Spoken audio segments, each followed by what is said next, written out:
e também compartilhar a palavra do nosso Deus. Fico muito feliz em ver os frutos do trabalho desta igreja. Reverendo Luiz André, que já há 3 anos iniciou esse trabalho, nós também frequentamos o trabalho, participamos, até o momento em que a gente foi para o Padre Bernardo.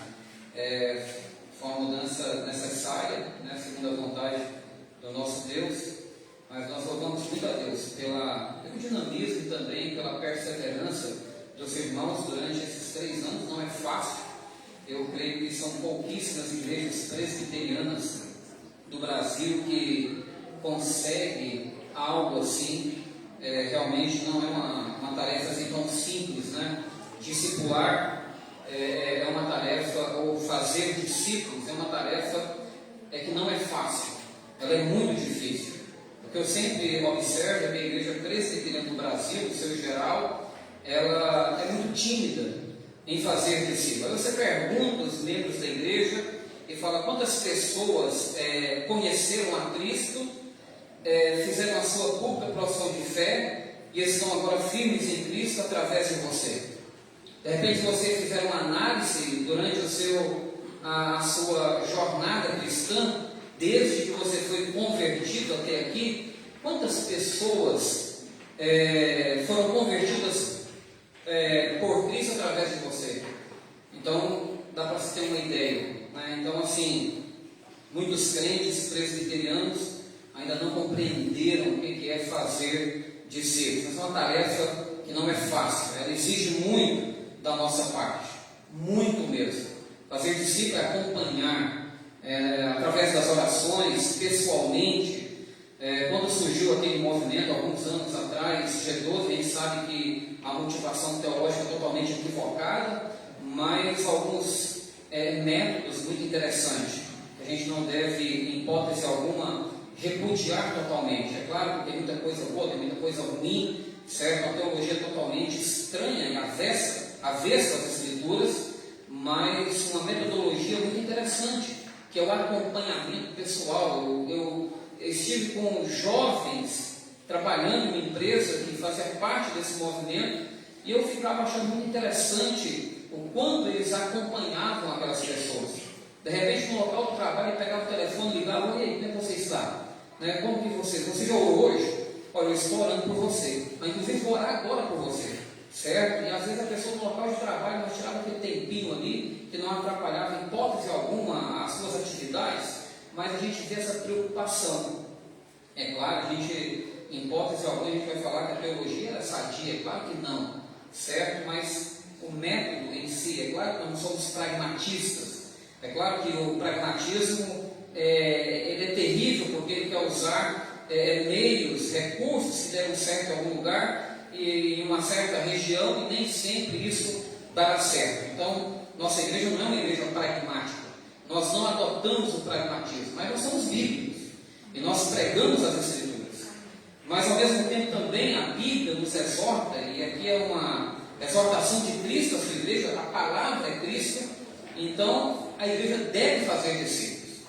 Essa é uma tarefa nossa, primordial da nossa vida. Ontem à noite eu estava conversando com um rapaz das Testemunhas de Jeová na minha casa, fizemos uma boa amizade, ele é muito amigo do meu filho, e ontem nós ficamos quase até 1h da manhã, já de hoje, conversando, e a gente sem assim introduzir muito o Evangelho, mas sempre falando alguma coisa. E eu falei assim: "Rapaz, e aí, como que é a sua vida lá nas Testemunhas de Jeová?" Ele falou assim: "Rapaz, nós temos meta, sabe? Eu ainda não cumpri minha meta ainda esse ano. Nós temos horas de trabalho a serem cumpridas." Eu falei: "Gente, que negócio é esse?" Sabe? Ele falou assim: "Olha, eu preciso cumprir, eu preciso fazer as minhas visitas, eu não sei como que eles chamam lá, se é discipulado, mas eles acompanham as pessoas, e ele falando aquilo numa seriedade, sabe? Um rapaz muito sério, e a caminho daqui, eu conversando com a minha esposa, eu disse: "Olha, esse é um rapaz bom da gente evangelizar, sabe? Porque é um rapaz muito sério, ele leva a sério a sua seita. Então esse rapaz precisa ser evangelizado, porque esse vai fazer discípulos." E é assim que a gente precisa, irmãos. A igreja cristã no Brasil precisa fazer discípulos. Eu estou fazendo discípulo lá em Padre Bernardo, né? Estou lá com uma família de 5 pessoas, sabe, fazendo discipulado. Esses já estão convictos de que Cristo é o seu Senhor e Salvador. Eu creio que até novembro agora serão recebidos, né? Se Deus quiser, né? A segunda quinzena de novembro. E tem um rapaz também que eu estou fazendo discipulado, é uma questão um pouco mais difícil, porque ele vem já de longas idas à clínica de recuperação, né? Ele é viciado em drogas, mas agora, graças a Deus, já vão para praticamente mais de 4 meses que ele não volta às drogas. Foram várias internações. Uma delas eu o visitei, né, num local lá em Águas Lindas. Ele estava internado no centro de recuperação, mas sempre que ele volta do centro de recuperação, ele novamente, ele não espera assim, eu acho que não dá um prazo assim nem de 6 horas para ele voltar novamente para as drogas. Então, quando ele chega à cidade, automaticamente ele volta novamente. E agora vão para mais de 4 meses que ele não volta. Eu estou fazendo discipulado com ele. Às vezes a gente olhando para ele assim, pensa, será que está tendo algum efeito? Será que vai surtir algum efeito na vida desse rapaz? Mas a gente tem que perseverar. E assim, eu vejo esse trabalho aqui do reverendo Luiz André, é um trabalho maravilhoso, porque 3 anos, irmãos, é muita perseverança, sabe? É muita perseverança. Porque às vezes as pessoas começam e rapidamente elas acabam desistindo, sabe? Porque é trabalhoso, não é fácil. Agora, quando a gente olha para o século I da era cristã, a gente percebe então homens destemidos, corajosos, homens que não mediram esforços e que fizeram toda a diferença. É a igreja que nós temos hoje, fruto desse trabalho, né, que foi desenvolvido lá no século I e que já havia sendo desenvolvido a partir de toda a história da redenção, sabe? Então é maravilhoso. Então a gente precisa sim nos envolvermos com o discipulado. É uma forma da igreja crescer, é através do discipulado.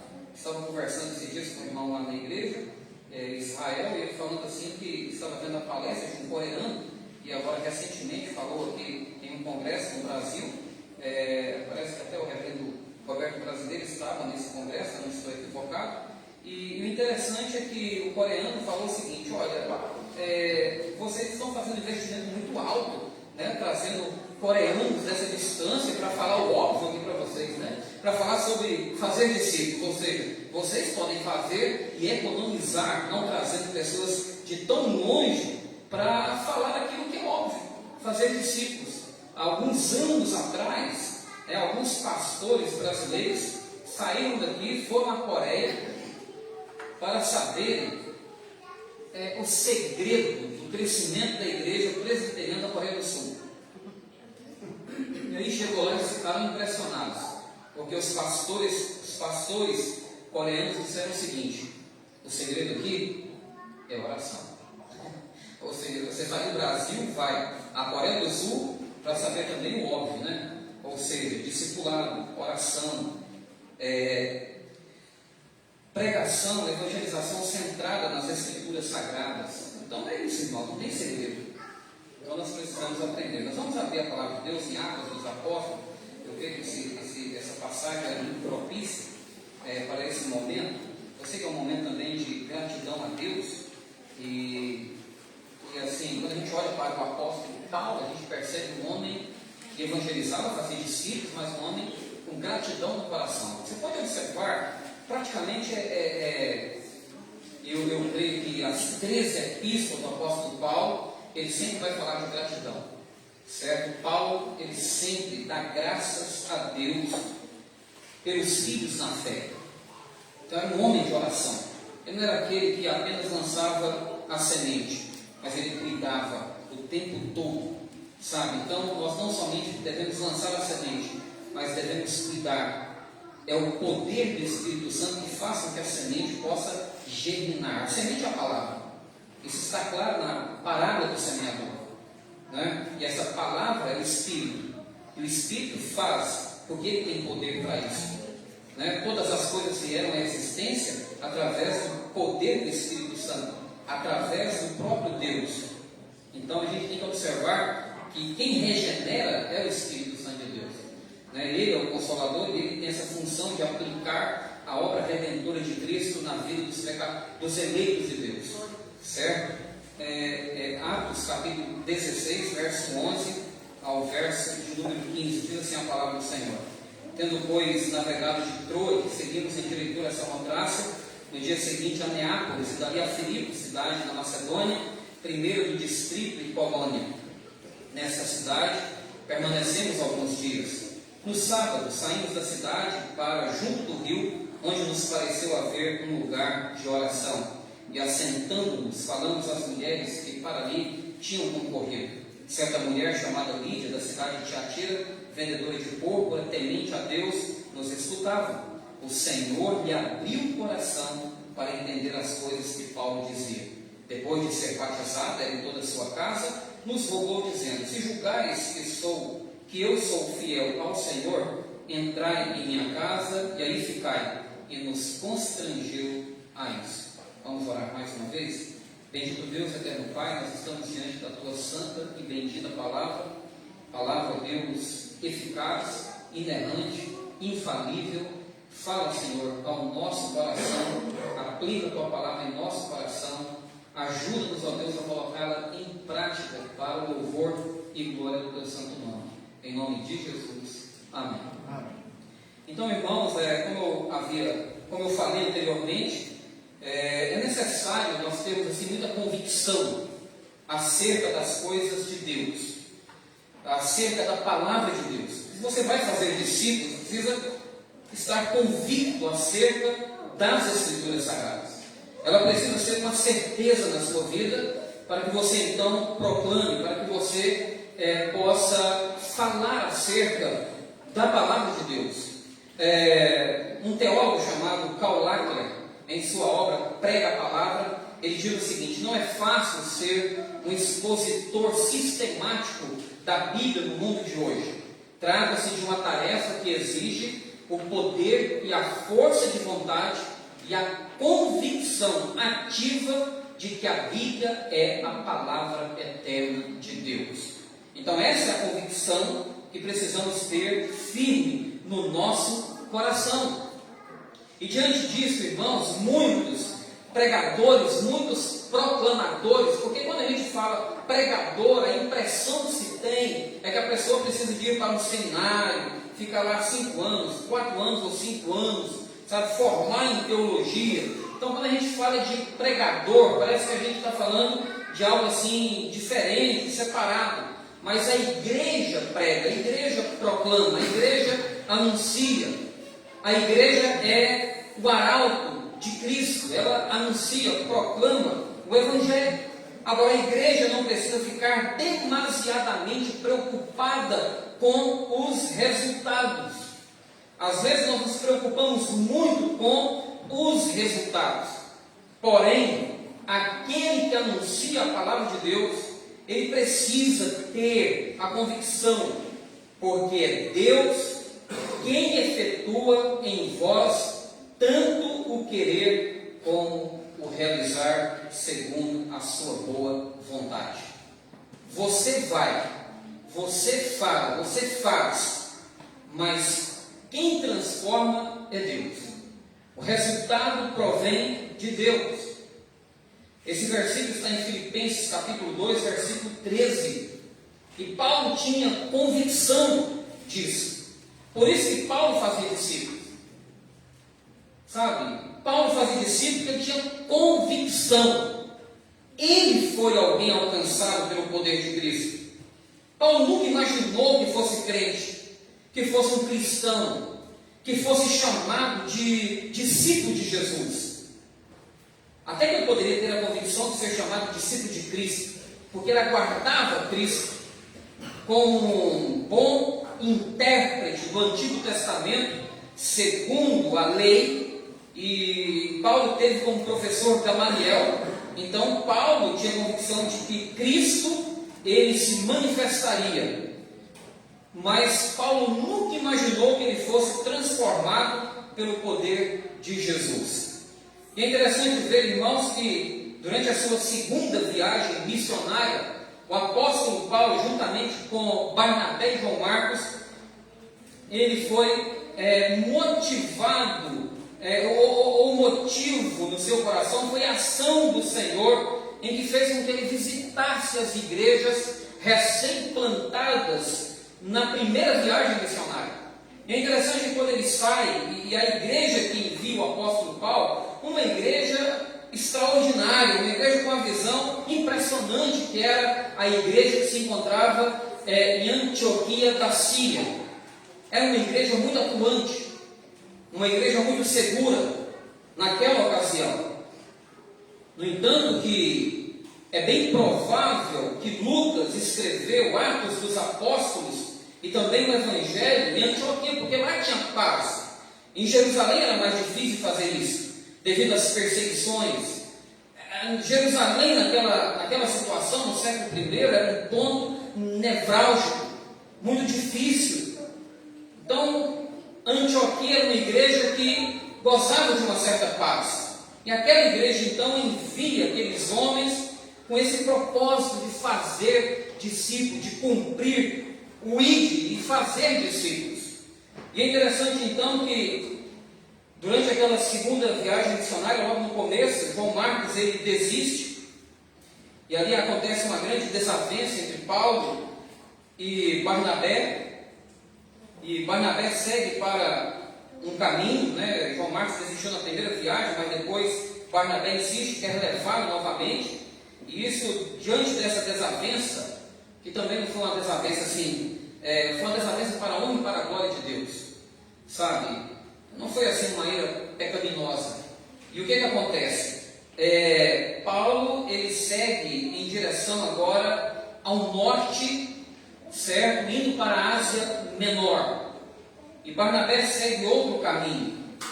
E é interessante que quando Paulo, ele chega às igrejas recém-plantadas, na região chamada Frígia e Gálata, Paulo e Silas são informados do bom testemunho do jovem Timóteo, que também passa a fazer parte da equipe, e aqueles homens chamados e designados para o ministério da palavra são direcionados pela ação do Espírito Santo de Deus a prestarem assistência espiritual às igrejas recém-plantadas, pregando, evangelizando, fazendo discípulos aos povos daquelas regiões. E é interessante, irmãos, que eles tinham força de vontade e eles tinham a convicção da ação do Senhor na proclamação do Evangelho. E esse é o meu tema: a ação do Senhor na proclamação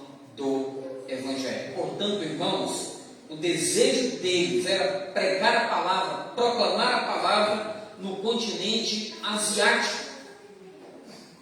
Através da Macedônia, eles acessavam até hoje essa região, é chamada de Euroásia, porque está na divisa da Ásia com a Europa, até hoje, nos nossos dias. E é interessante então observar que o Espírito Santo de Deus não permitiu, mas impediu que eles fossem para a Ásia, e eles foram direcionados para a região da Macedônia. Então, diante disso, sabemos que o Senhor age antes, durante e depois da proclamação de sua palavra. Podemos ver a ação do Senhor neste texto em pelo menos 4 momentos. Primeiro, é o Senhor quem direciona a sua igreja. É o Senhor quem direciona. Por exemplo, a vontade de Paulo era seguir um caminho diferente. O Espírito Santo não permitiu.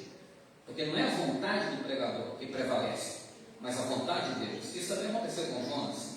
Observem bem que a vontade de Jonas como profeta era ir para Tarsis, do outro lado do Mediterrâneo, na Espanha.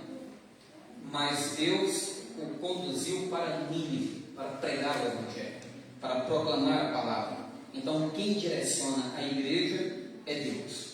E observem bem que Lucas, narrando, ele diz o seguinte, e ele se inclui. Ele diz: nesta cidade permanecemos alguns dias.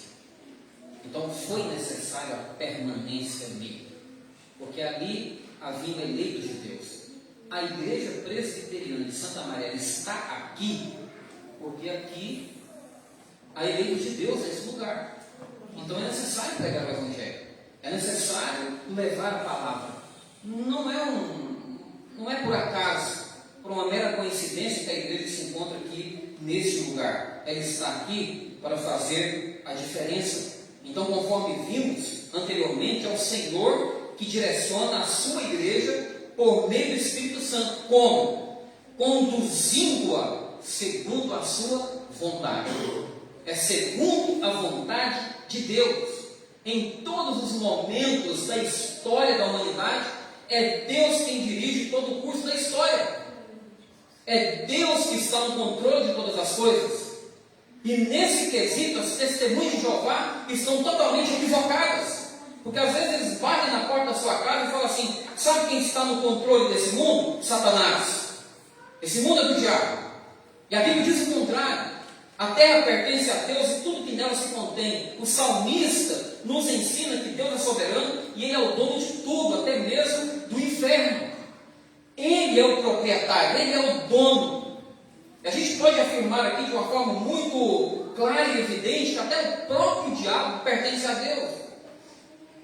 Ele é um ser criado por Deus para a glória de Deus. Então nós devemos observar que Deus é o dono de tudo.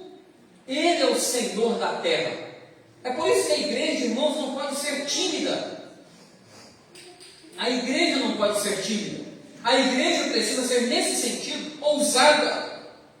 É claro, de forma prudente, pregar o Evangelho, proclamar a salvação. Então Deus está no controle de todas as coisas, todo o curso da história acontece segundo a sua vontade, cumprindo os seus eternos propósitos. Sendo assim, fica evidente que o nosso Deus, Ele é pessoal, isto é, o nosso Deus habita em nós, dirigindo-nos conforme sua vontade. Então é Deus que nos direciona, segundo a sua vontade, para o louvor e glória do seu santo nome. É por isso que a igreja é direcionada e conduzida segundo a vontade de Deus. Só que quando a gente fala de igreja, a gente lembra muito da questão mais voltada para a instituição. Aí você fala assim de igreja, você fala assim: eu vou à igreja. Eu sou lá da igreja. Aí ele esquece que era a igreja. Irmãos, a gente precisa lembrar que somos a igreja. Sabe? Você é a igreja. Não, pastor, quando eu estou no meu local de trabalho é outro departamento, né? Porque lá eu sou o funcionário e tal. Não, lá você é a igreja também. Mas eu estou na política. Lá você também é a igreja. Eu estou dentro de um ônibus. Lá também você é a igreja. Eu vou para a Europa, sei lá, vou para o Nordeste. Lá também você é a igreja. Mas eu estou na fila do supermercado. Lá também você é a igreja.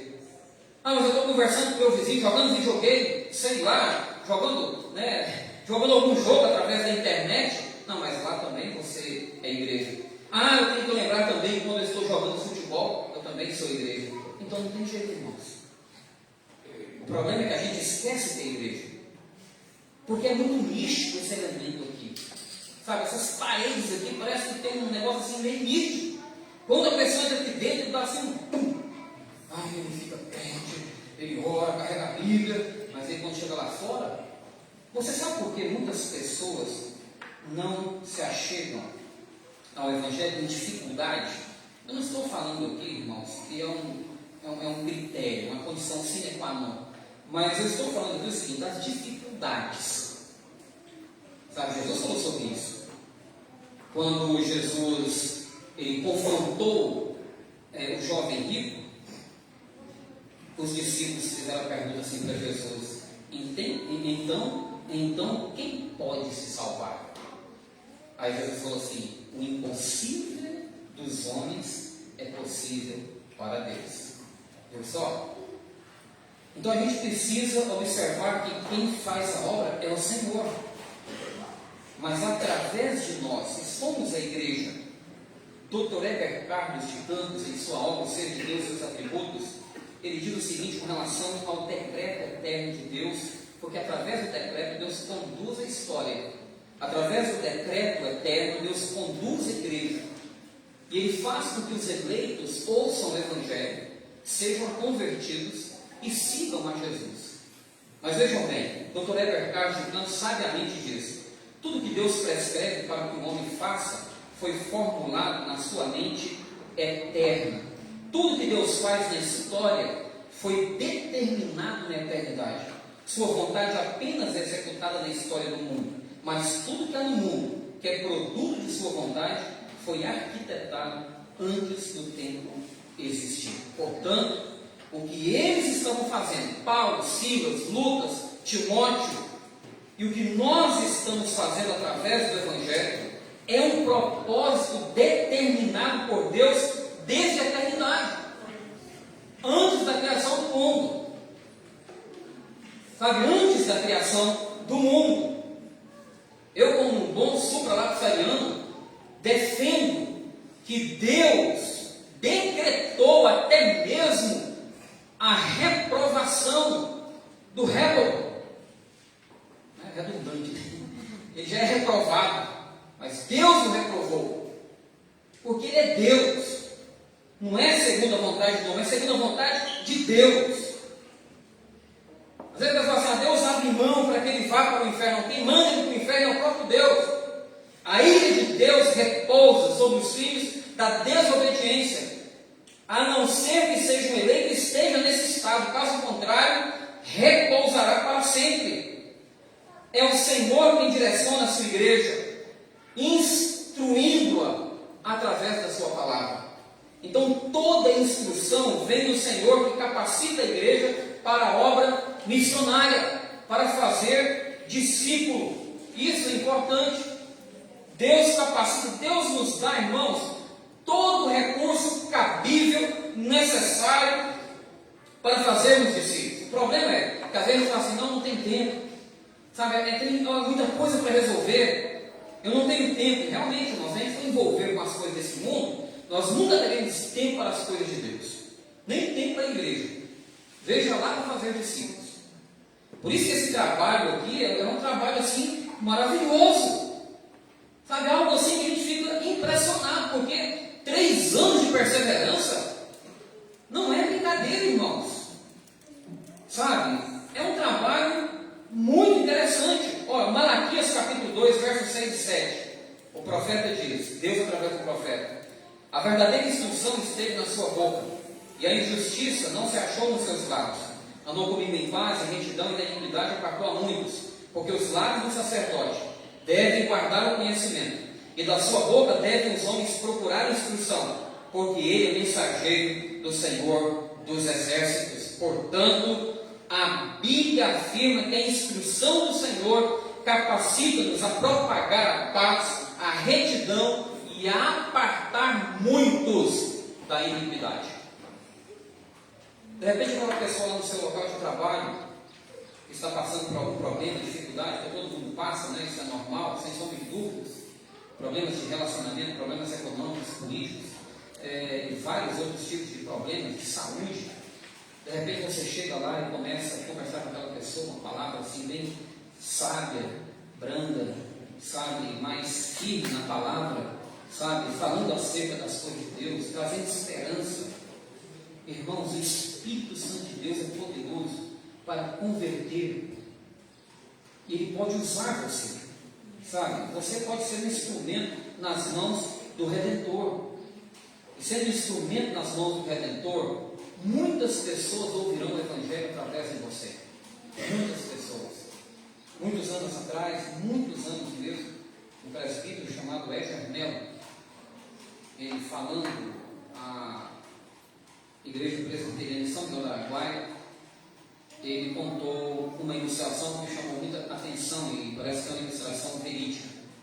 Ele disse que uma senhora conseguiu um emprego no hospital e o diretor do hospital sabia que ela era crente. Ele chamou ela lá na sua sala e disse: olha, eu sei que a senhora é crente, eu estou aqui parafraseando a história, e a senhora está proibida de falar de Jesus e da sua igreja aqui dentro do hospital, tá? Então aqui é profissionalismo, né? O mundo consegue dividir essas coisas que são indivisíveis pela palavra de Deus.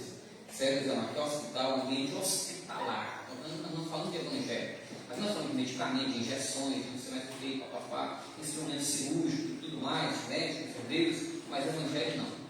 Ela falou, tudo bem, eu aceito a proposta. E ela então entrou.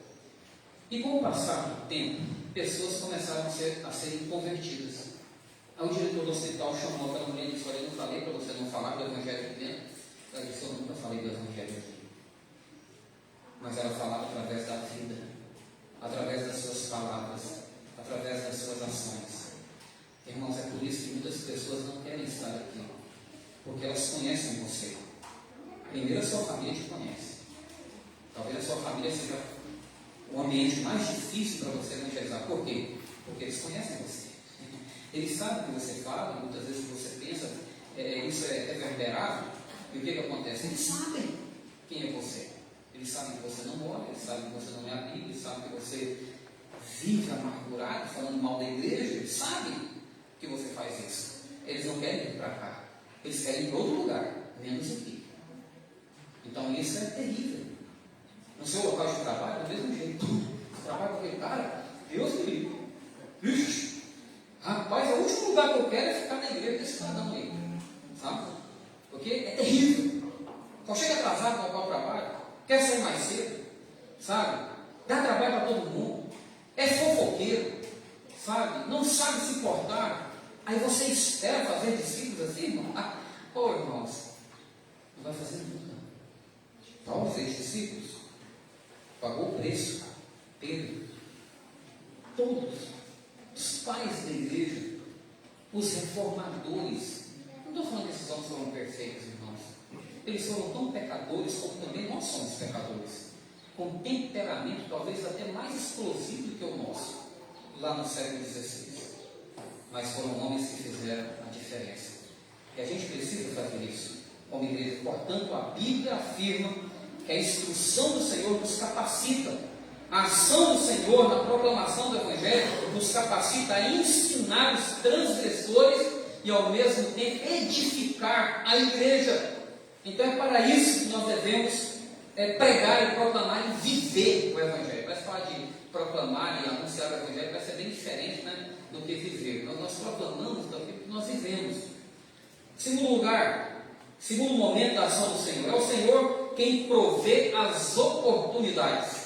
É uma preocupação que a igreja não precisa ficar assim demasiadamente pensando, mas será que vai surgir oportunidade? Será que vai dar certo? Não.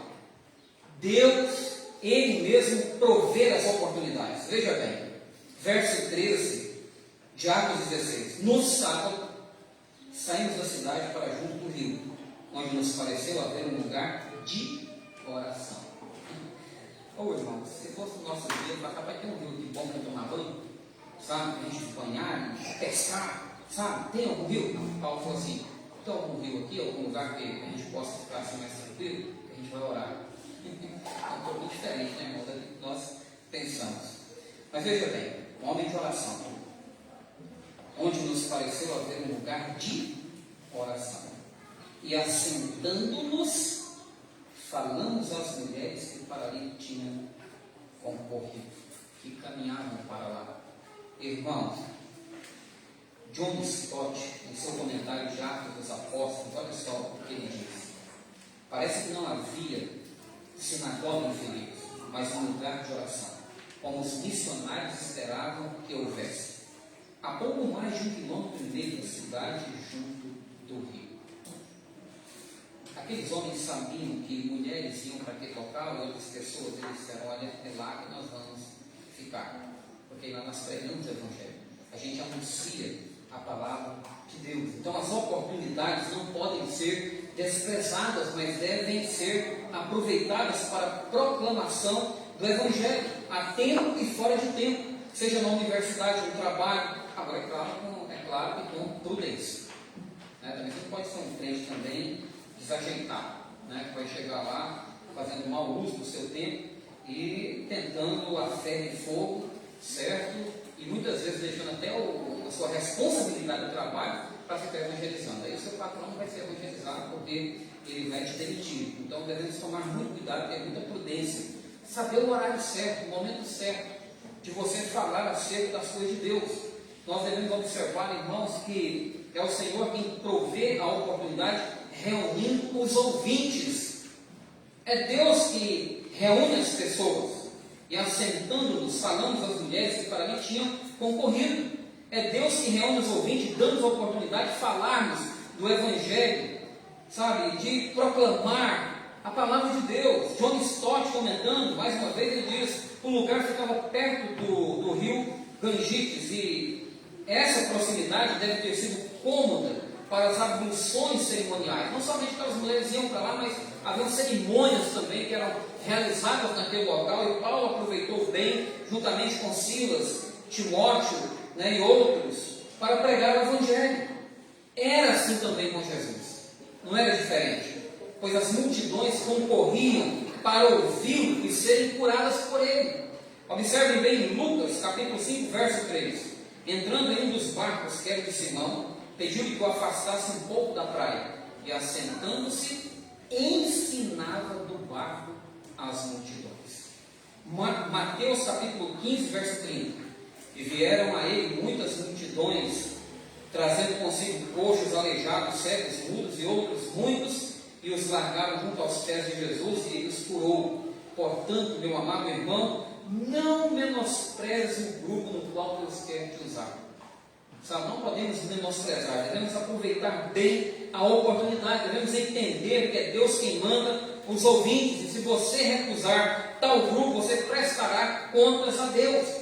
A responsabilidade é sua, a responsabilidade é nossa, a responsabilidade é de toda a igreja. Nós fazemos discípulos. Paulo, em algumas ocasiões, como em Éfeso, na escola de Tirano, ele ficou quase 3 anos fazendo discípulos. Sabe? É um preço que se paga, irmãos. Lá na igreja, em Padre Bernardo, eu sempre falo com os irmãos, falo assim: irmãos, verifique, você não tem que responder em voz alta, não. Mas quantas pessoas chegaram aqui através de você? Sabe? Você vai ficar aqui 10 anos congregando e não vai discipular ninguém? Que negócio é esse, irmãos? É por isso que eu fico observando que a nossa igreja, assim, mais no geral, a igreja presente no Brasil, é uma igreja mais voltada para dentro. É mais para dar manutenção. Enquanto é para fora. É para fazer discípulos. Nós não entendemos ainda. É para fazer discípulos. Se você conversa com o irmão e fala assim: não, mas eu não tenho tempo, rapaz, eu trabalho, olha, eu tenho 2 empregos, olha, eu dou plantão quase todo dia. Não, você está preocupado com a sua vida, né? Financeira, suas dívidas. Mas espera aí, quem te dá a vida, quem te dá as condições para você trabalhar, ter o salário? É Deus. Então é importante também fazer a obra do Senhor. Eu sei que lá você está fazendo a obra do Senhor, vocês são muito dúvidas, né? A teologia calvinista nos ensina isso, sabe? Que tudo é sagrado, sabe? O que você está fazendo lá no seu local de trabalho não culpa a Deus, sem sombra de dúvidas, mas você precisa tirar tempo, visitar. Por exemplo, lá, esses dias eu falei lá com os irmãos lá em Padre Bernardo, assim: qual o dia que você visitou meu irmão aqui? Porque só espera do pastor, só espera do presbítero. Eu falei assim: olha, que dia que você visitou meu irmão? Foi lá na casa dele e falou: irmão, eu estou aqui para orar com você, para abrir a Bíblia com você. Como você está? Como foi sua semana, seu dia? Sabe, eu estou aqui para visitar você, sabe, orar com você também, para expressar aqui meu irmão para a Bíblia, sabe, para caminharmos juntos. Mas aí o irmão pensa: rapaz, chegar aqui de dinheiro emprestado, sabe, chega agora vai expor demais, né? Não, vamos deixar esse negócio quieto. Mas é pagar o preço, irmão, não tem como, sabe? Então essa é a nossa missão.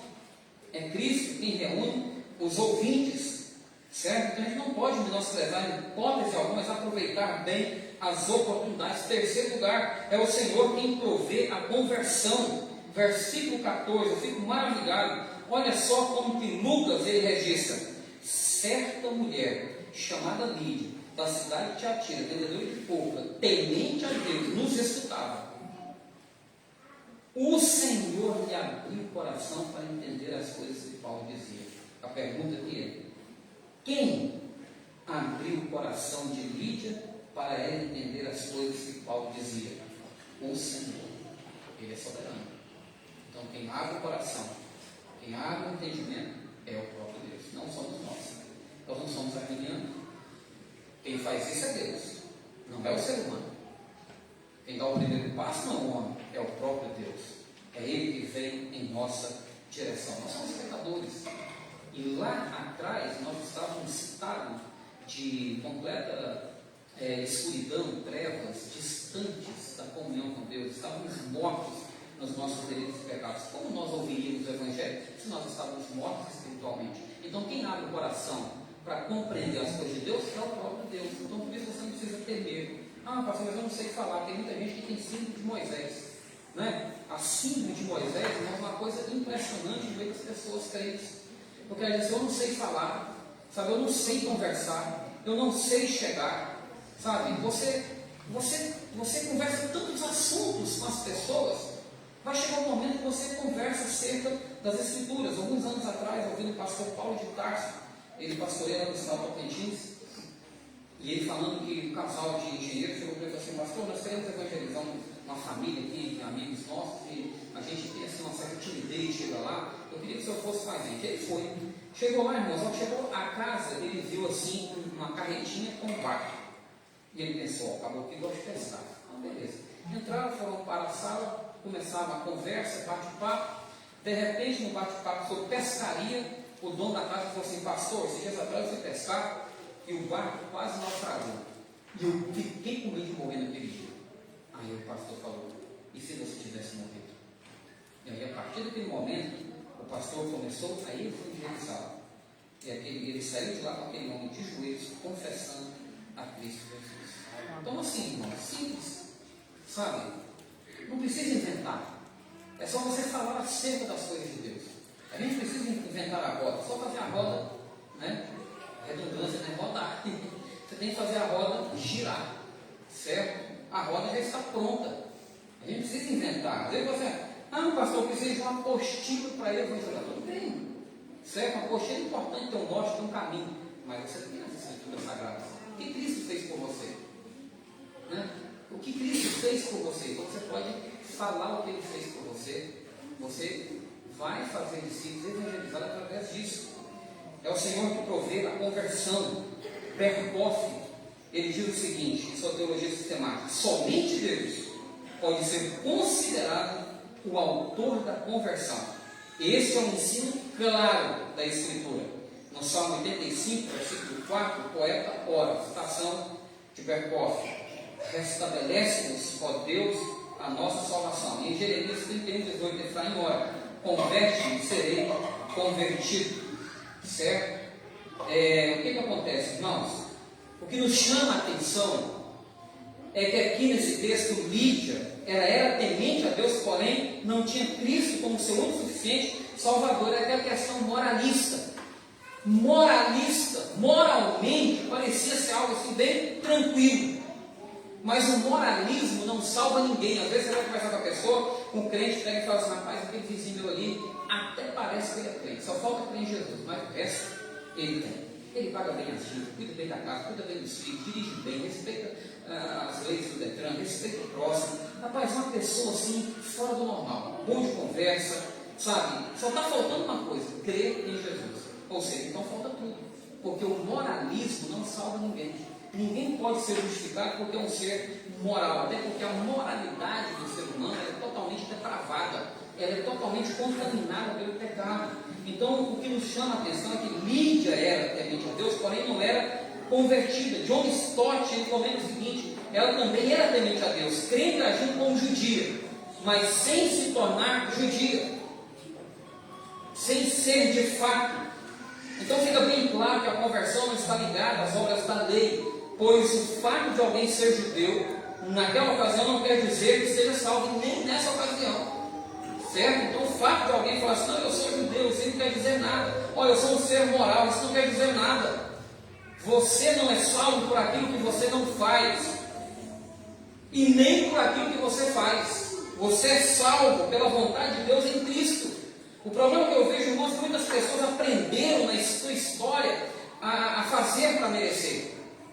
Desde a infância a gente aprende essas coisas. Meu filho, se você tirar boas notas na bicicleta, se tirar boas notas para ganhar um celular, Olha, se tirar boas notas, vai ganhar um computador. Ó, se tirar boas notas, aí ele faz para merecer, ele cresce com isso na cabeça. E ele acha que merece salvação. Eu só vou fazer para merecer. E quando ele é convertido, ele ainda tem uma crise violenta dentro dele, porque ele pensa, rapaz, eu tenho que fazer alguma coisa. Não, você não tem que fazer absolutamente nada. Somente ser obediente à palavra. Porque o Senhor chamou você, te vocacionou. Então há um conceito errado de conversão no seio do evangelicalismo, onde muitos se julgam convertidos pelo fato de não praticar alguma coisa que, segundo seu conceito, seja pecado. Então não adianta justificar a sua moralidade, sendo que na verdade a Bíblia nos diz que os seres humanos são imperfeitos, são pecadores e carentes da graça de Deus. Olha o que a Bíblia diz, Salmo 51, verso 5. Não é somente no contexto de Davi, mas no contexto geral, toda a humanidade. Eu nasci na iniquidade e em pecado me concedeu minha mãe. Essa é a nossa condição, já nascemos mortos espiritualmente. Romanos 3, 23. Pois todos pecaram e carecem da glória de Deus. Portanto, necessitamos de conversão, a qual só pode ser concedida por Deus pelo poder do Espírito. Então nós observamos aqui que é o Senhor quem provê a conversão, fazendo ouvir a sua palavra, nos escutando. Então nessa sociedade que nós vivemos, secularizada, materialista, consumista, essa sociedade não tem tempo. O minimalismo, irmãos, é um negócio complexo. Só para você ter uma ideia, conversando com jovens e adolescentes, eles dizem, rapaz, você ainda ouve e vê, você vê e ouve vídeos de 15 minutos? Rapaz, eu coloco lá no rápido. O celular deles, dos jovens, adolescentes, já fica lá no 2, no 3, 2 vezes mais a velocidade. Eles não querem perder tempo com isso mais. Rapaz, se você vê um vídeo de 10, 15 minutos, é uma loucura. Então veja bem que as pessoas não querem ouvir, sabe? Elas têm dificuldade. Então nós observamos que Lídia estava ali ouvindo as Escrituras. Olha o que a Bíblia diz em Deuteronômio, capítulo 18, verso 19. De todo aquele que não ouvir as minhas palavras, que ele falar em meu nome, disso lhe pedirei contas. E isso acontece e acontecerá. No dia do juízo, Deus vai pedir contas, irmãos. É Deus quem provê as oportunidades também. É Deus quem converte, abrindo o coração. A Bíblia nos mostra que o coração do ser humano é fingido, Salmo 12, 2, insensato, Salmo 14, verso 1, cerrado, trancado, Salmo 17, 10, perverso, Salmo 28, 3, ímpio, Salmo 36, 1, brota fantasias, Salmo 37, 7, Salmo 73, 7, insensível, Salmo 119, verso 70, irrepreensível, Salmo 119, versículo 80. Então, diante dessa lista sobre os males do coração, chegamos a uma conclusão que somente o Senhor é quem pode abrir o coração do homem e tratá-lo. Quando eu falo homem aqui, é homem e mulher, certo? É de forma generalizada. Tanto o homem quanto a mulher precisam da ação do Espírito Santo de Deus para que seja convertido, para que seja tratado. Quarto e último momento, é o Senhor que conduz o regenerado em seu caminho. É Deus quem dá perseverança. O Espírito Santo de Deus persevera por nós. Não é você sozinho. É o Espírito Santo de Deus te dando todas as condições para você continuar firme no Senhor. O que fez com que você viesse essa manhã aqui, sábado, 9 horas da manhã? É o Espírito Santo de Deus, irmãos, que nos traz, que nos conduz, que faz com que a gente, sinta o desejo, dia após dia, de crescer nas coisas de Deus. É o Senhor que nos conduz. Mais uma vez, Berkhoff, em sua teologia sistemática, a regeneração consiste da implantação do princípio da nova vida espiritual no homem, numa radical mudança da disposição dominante da alma, que sob a influência do Espírito Santo dá nascimento a uma vida que se move em direção a Deus. É isso? Esse é o papel do Espírito Santo. Então o Senhor que conduz o regenerado em seu caminho, pela obediência à sua palavra. Antes você não era obediente, pelo contrário, você desobedecia. Você era chamado filho da desobediência. Agora você é chamado filho da obediência. A regeneração nos conduz a vivermos em obediência à palavra de Deus, sendo este dos sinais da verdadeira regeneração, submeter-se à palavra de Deus. Logo após a conversão, Lídia e toda a sua casa foram batizados.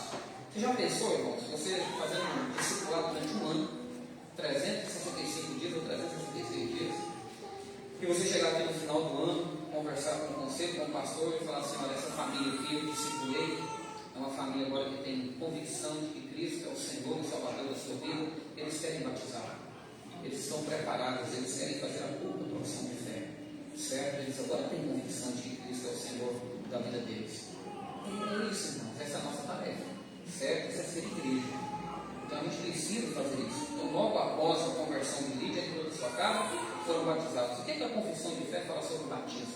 Ela diz o seguinte: o batismo é um sacramento do Novo Testamento, instituído por Jesus Cristo, não só para solenemente admitir na igreja visível a pessoa batizada, mas também para servir de sinal de ser pacto da graça, de sua união com Cristo, da regeneração, da remissão dos pecados e também da sua consagração a Deus por meio de Jesus Cristo, a fim de andar em novidade de vida.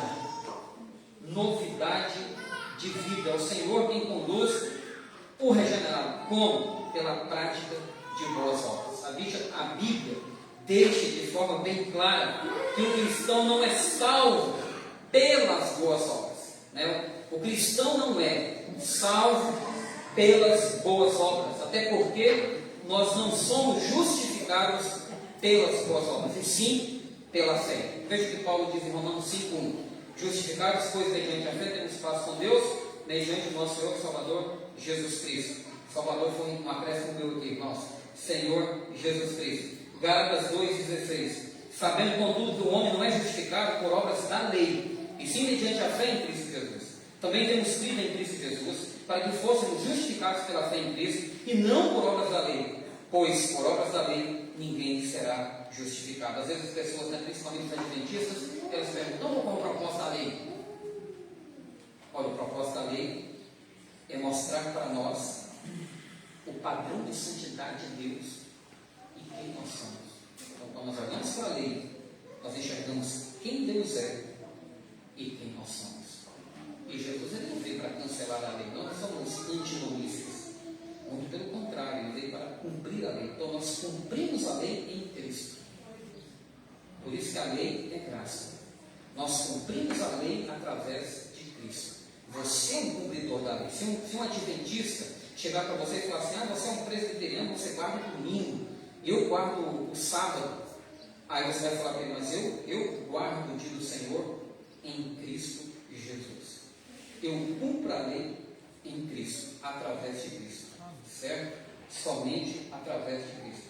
Porém, somos salvos não pelas, mas para as boas obras.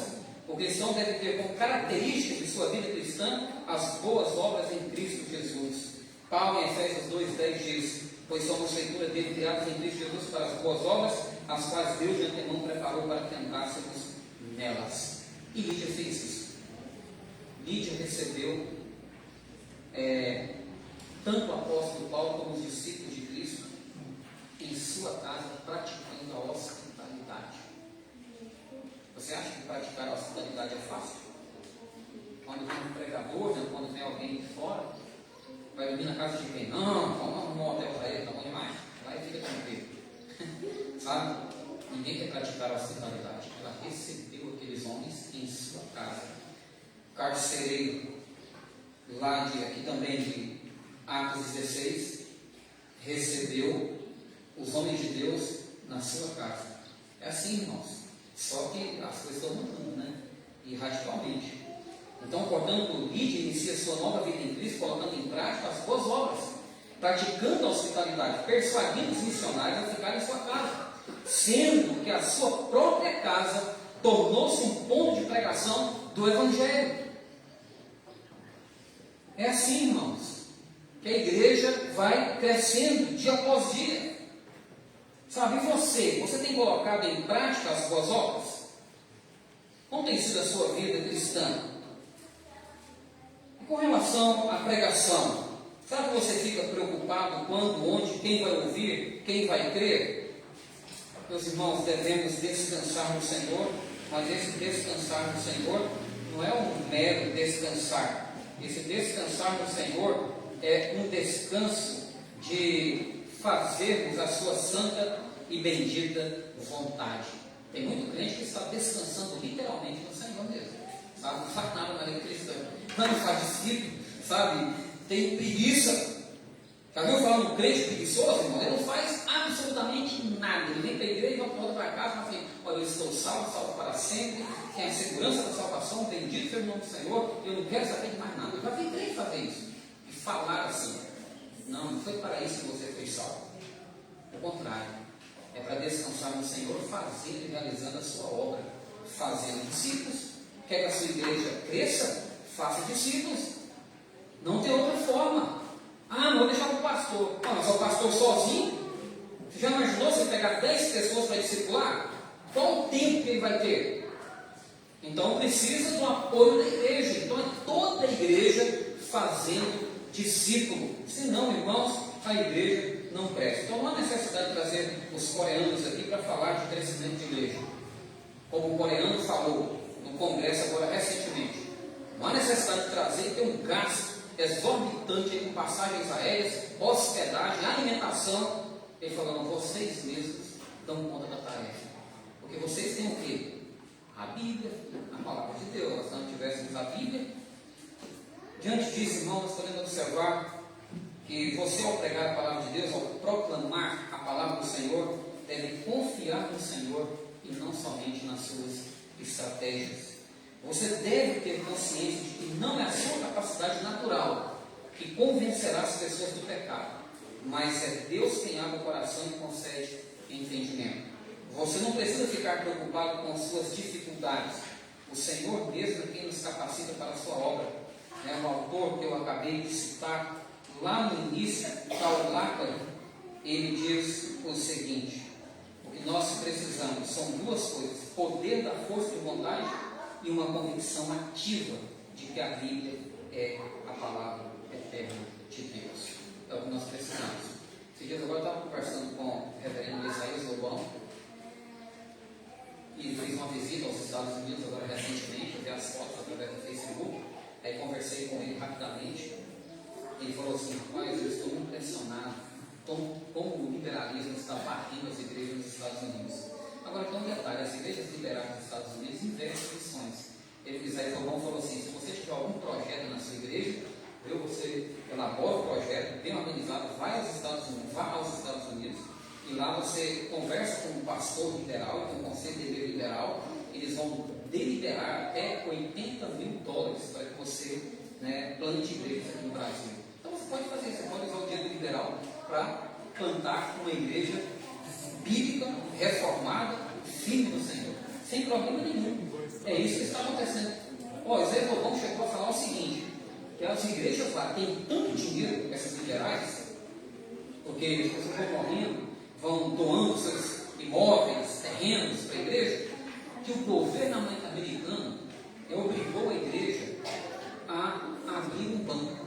Então, aí ele conversou com o pastor que é tio dele lá de uma igreja batista, que tem um cartão de crédito, certo? Da igreja, banco da igreja, de tanto dinheiro que tem. Então, viu só? Então as igrejas lá estão perdendo a convicção bíblica, certo? Mas estão investindo. Agora, nós de cá precisamos aproveitar esse momento dos liberais para pregar, proclamar, plantar, crescermos cada vez mais como igreja. Vamos orar, irmãos? Eterno Deus, poderoso Pai, nós te agradecemos por esse tempo que passamos aqui, sabemos da importância para a nossa vida, apesar, ó Deus, do calor, apesar do nosso cansaço, da nossa fadiga, mas contamos com a Tua graça, com a Tua misericórdia, que o Senhor esteja aplicando a Tua palavra no nosso coração. Ajuda-nos, ó Deus, a fazermos discípulos para a honra e para a glória do Teu santo nome. Capacita-nos, habilita-nos, ó Deus amado, através do poder do Teu Santo Espírito, através da palavra do Teu Espírito, a palavra, que a palavra do Espírito. Ajuda-nos, ó Deus, tire de nós toda timidez, toda vergonha, que não sejamos crentes inibidos, mas que possamos ser crentes, ó Deus, destemidos, que possamos pregar a Tua palavra, fazer discípulo para a honra e para a glória do Teu santo nome. Os irmãos que até aqui chegaram, que passaram por esse processo de discipulado, que o Senhor continue abençoando, colocando no coração deles o desejo de fazer mais discípulos para a honra e para a glória do Teu santo nome. O Senhor continue, Deus, através dos méritos de Cristo, abençoando a vida da grande Luiz André, a sua família, o conceito dessa igreja. Ó Deus amado, Você esteja abençoando essa igreja, que essa igreja possa crescer cada dia mais, o crescimento que vem do Senhor. Esta é a minha oração no nome de Jesus.